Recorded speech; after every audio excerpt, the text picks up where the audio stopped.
Chapter 8, Memory.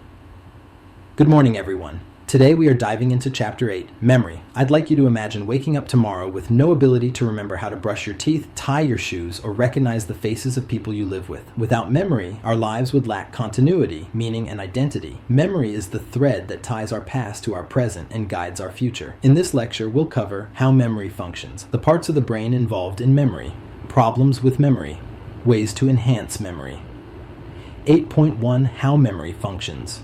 At its core, memory is the process of encoding, storage, and retrieval.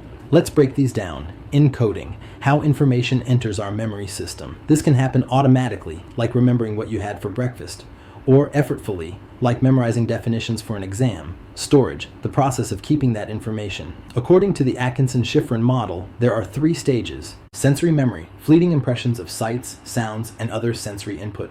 Short-term memory, STM, about 20 seconds in duration and limited to by 7 items. Think of remembering a phone number long enough to dial it. Long-term memory, LTM, essentially limitless storage for facts, experiences, and skills. Retrieval, the process of bringing information back into conscious awareness. Retrieval can be recall, like writing an essay, or recognition, like taking a multiple-choice test. We also distinguish between declarative memory, facts and events, like remembering your birthday, and procedural memory, skills, like riding a bike. 8.2 Parts of the brain.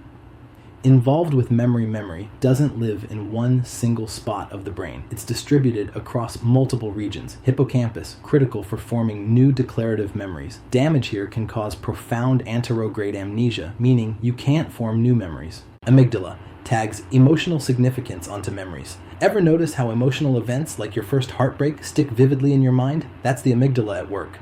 Cerebellum, essential for procedural memories like motor skills.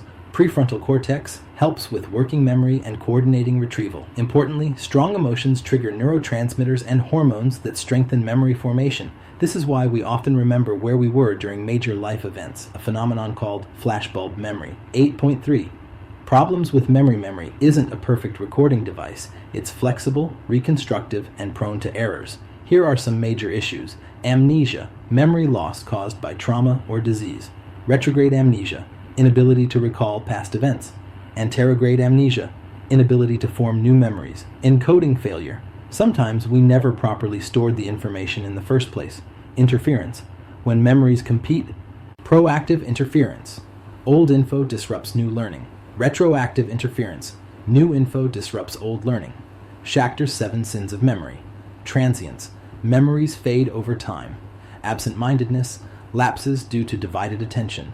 Blocking, tip of the tongue phenomenon. Misattribution, confusing the source of a memory. Suggestibility, being influenced by misinformation. Bias, our memories are colored by our current beliefs and emotions. Persistence, unwanted memories that keep coming back, like traumatic flashbacks. This section is particularly relevant to eyewitness testimony, which research has shown is notoriously unreliable. 8.4 Ways to enhance memory. Now let's shift to strategies that improve memory, important for both everyday life and studying. Elaborative rehearsal. Link new material to what you already know. For instance, imagine a hippopotamus with excellent memory to remember the hippocampus. Self-reference effect. Make information personally meaningful. Write notes in your own words and relate them to your life. Distributed practice. Study in multiple short sessions rather than cramming. Rehearsal and retrieval practice. Review and quiz yourself often. Mnemonic devices, acronyms, homes for the Great Lakes, acrostics, please excuse my dear Aunt Sally for math order of operations, and jingles. Healthy habits, regular aerobic exercise promotes neurogenesis in the hippocampus, while adequate sleep consolidates memories. Conclusion, memory allows us to carry forward the wisdom of the past, apply it to the present, and project it into the future. But as we've seen, memory is not flawless. It can be shaped, distorted, and forgotten. Understanding how memory works, the brain regions involved, common problems, and enhancement strategies can help us be better learners, thinkers, and even more cautious about what we trust in ourselves and others. As you prepare for exams, think about which memory strategies you can apply today, whether that's using flashcards, teaching the material to someone else, or simply getting a good night's sleep.